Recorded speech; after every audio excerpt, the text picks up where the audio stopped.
ಐಪಿಎಲ್ನ 18ನೇ ಋತುವಿನಲ್ಲಿ ಸ್ಥಿರತೆಯ ಕೊರತೆಯಿಂದಾಗಿ ಸನ್ರೈಸರ್ಸ್ ಹೈದರಾಬಾದ್ ಭಾರೀ ಬೆಲೆ ತೆರಬೇಕಾಯಿತು. ಪ್ಲೇ ಆಫ್ ರೇಸ್ನಲ್ಲಿ ಉಳಿಯಲು ನಿರ್ಣಾಯಕ ಪಂದ್ಯವನ್ನು ಗೆಲ್ಲಲು ವಿಫಲವಾದ ಅವರು ಕಳಪೆ ಬ್ಯಾಟಿಂಗ್ ಮತ್ತು ಬೌಲಿಂಗ್ನಿಂದಾಗಿ ಮುಂಬೈ ಇಂಡಿಯನ್ಸ್ ವಿರುದ್ಧ ಸೋತರು.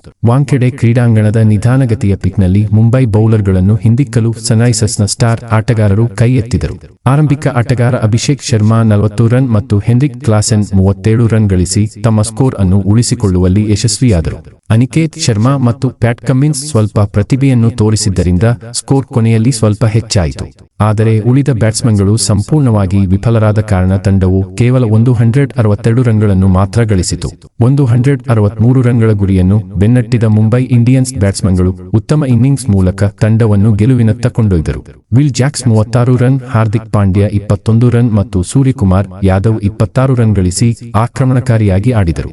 ಪ್ಯಾಟ್ ಕಮಿನ್ಸ್ 3 ನಿರ್ಣಾಯಕ ವಿಕೆಟ್ಗಳನ್ನು ಪಡೆದರು, ಆದರೆ ಇತರ ಬೌಲರ್ಗಳಿಂದ ಬೆಂಬಲದ ಕೊರತೆಯು ಸಹಾಯ ಮಾಡಲಿಲ್ಲ. ಕೊನೆಯಲ್ಲಿ ತಿಲಕ್ ವರ್ಮಾ 18 ರನ್ ಗಳಿಸಿ ಅಜೇಯರಾಗಿ ಉಳಿದು ತಂಡಕ್ಕೆ 4 ವಿಕೆಟ್ಗಳ ಜಯ ತಂದುಕೊಟ್ಟರು.